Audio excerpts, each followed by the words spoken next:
दोस्तों, आपके पास जो स्लीपर की क्लास की टिकट है ना, वो दो ही टाइप की हो सकती है। या तो वो कंफर्म हो चुकी होगी या फिर वो अभी वेटिंग में रुकी होगी। तो इन दोनों ही कंडीशन में अगर आप इसको कैंसिल करते हैं तो रेलवे आपके ऊपर कितने चार्जेस को लगाती है, आपका पैसा आपको कब, कैसे और कहाँ पे रिफंड मिलता है, ऑनलाइन टिकट के लिए क्या रूल है, रेलवे के काउंटर से जाकर के अगर आपने टिकट बुक कराया उस सिनेरियो में क्या रूल है, सारी बातों को बिल्कुल डिटेल में एक्सप्लेन करने वाला हूँ। शुरू करते हैं। तो यहाँ पे सबसे पहले हम लोग बात कर लेते हैं वेटिंग वाली सिचुएशन के बारे में। यानी आपके पास एक स्लीपर की क्लास का वेटिंग वाला टिकट है, अगर आप इसको कैंसिल करते हैं तो आपके साथ क्या होने वाला है। तो अगर आप ट्रेन का चार्ट बनने के पहले कभी भी अपने स्लीपर की क्लास के वेटिंग वाले टिकट को कैंसिल करते हैं ना, तो रेलवे आपके ऊपर 60 रुपीज़ पर पैसेंजर के हिसाब से चार्जेस लगाती है। बिल्कुल ध्यान से सुनिएगा, यहाँ पे जो 60 रुपीज़ पर पैसेंजर मैंने बोला है ना, इसका ये मतलब है कि आपके एक पीएनआर पे जितने भी लोगों का टिकट होगा ना, हर लोग से यहाँ पे 60-60 रुपये का जो चार्ज है वो लिया जाएगा।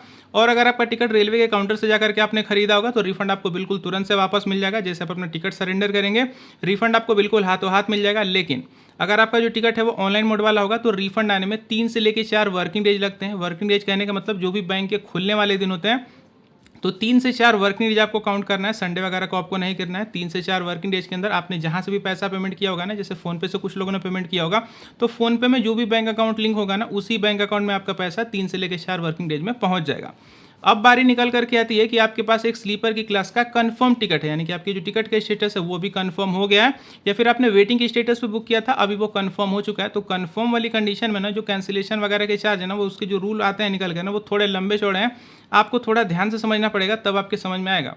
तो यहाँ पे कंफर्म टिकट के कैंसिलेशन पे जो पहला रूल निकल करके आता है वो ये है कि अगर आप ट्रेन के शेड्यूल डिपार्चर टाइमिंग मतलब ट्रेन कहाँ से अपने पहले स्टेशन से शुरू हुई है, आपकी स्टेशन पे कौन सी डेट वगैरह को आ रही है, उससे कोई मतलब नहीं है। ट्रेन कब का अपने पहले स्टेशन से शुरू हुई है, वहाँ पे क्या डेट और टाइमिंग है, वहाँ से आपको कैलकुलेशन करना है। तो पहला रूल ये कहता है कि अगर आप ट्रेन के शेड्यूल डिपार्चर टाइमिंग के 48 घंटे से पहले कभी भी कैंसिल कर देते हैं, पहले कभी का मतलब 10 दिन पहले, 20 दिन पहले, 10 साल पहले, अगर आप 48 घंटे के पहले कभी भी कैंसिल कर देते हैं तो रेलवे आपके ऊपर फ्लैट 120 रुपीज़ का चार्जेस लगाता है, यानी कि 120 रुपये पर पैसेंजर के हिसाब से लिए जाएंगे। और जो रिफंड की कहानी है मैंने आपको स्टार्टिंग में ही बता रखी है कि ऑनलाइन के केस में 3 से लेकर 4 वर्किंग डेज में आपको रिफंड मिलेगा।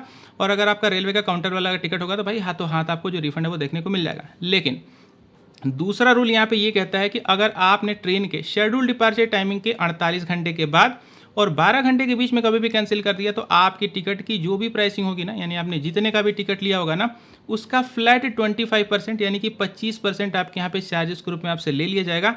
लेकिन अब यहीं पे एक जादू है जिसको आपको बिल्कुल ध्यान से समझना है। बहुत सारे लोग क्या दिमाग लगा देंगे, मैं एक एग्जांपल दे देता हूँ। मान लीजिए कि आपकी एक स्लीपर की क्लास की ना 200 रुपये की टिकट है, तो अगर आप उसको 48 घंटे से पहले कभी भी कैंसिल करते हैं ट्रेन के शेड्यूल डिपार्चर टाइमिंग के, तो आपके ऊपर यहाँ पे 120 रुपये का चार्ज लग जाएगा पहले रूल के अकॉर्डिंग।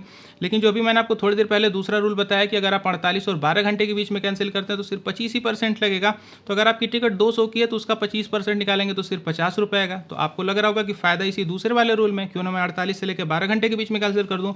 तो ऐसा आपको नहीं करना है, क्योंकि रेलवे का इसमें यह भी कहना है कि अगर आपका जो कैंसिलेशन चार्ज है ना, अगर वो 120 रुपये से कम आ रहा है तो हम 120 रुपये ले ही लेंगे। यानी कि अगर आप 48 घंटे से लेकर 12 घंटे के बीच में भी कैंसिल कर रहे हैं तो आपसे मिनिमम 120 रुपये तो आपके लगने ही लगने हैं। तो आपको ये दिमाग नहीं लगाना है। चलिए जंप करते हैं अपने तीसरे इंपॉर्टेंट पॉइंट के ऊपर में।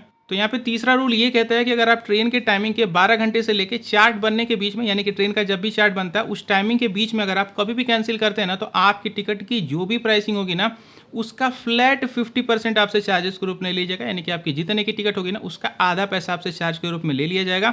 अब यहाँ पे भी वही रूल अप्लाई होगा कि अगर टिकट की जो वैल्यू है, यानी कि आपकी जो कैंसिलेशन चार्जेस की वैल्यू है, अगर 120 रुपये से कम आती है तो मिनिमम 120 रुपये तो लगे ही लगेंगे। उसके ऊपर जितना आएगा रेलवे आपसे ले लेगी, लेकिन कम से कम 120 रुपये तो आपके लग ही जाएंगे। इस चीज़ का मेक श्योर करके ध्यान दीजिएगा।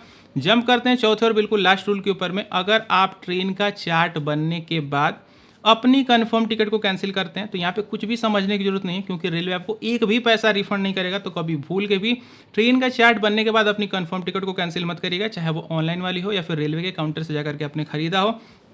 चार्ट बनने के बाद रेलवे कोई भी पैसा आपको रिफंड नहीं करता। यही था टोटल सिस्टम स्लीपर के टिकट के कैंसिलेशन चार्जेस के ऊपर में। वीडियो आपको कैसा लगी कमेंट जरूर करके बताइएगा। मिलूंगा अगली वीडियो में। Good bye.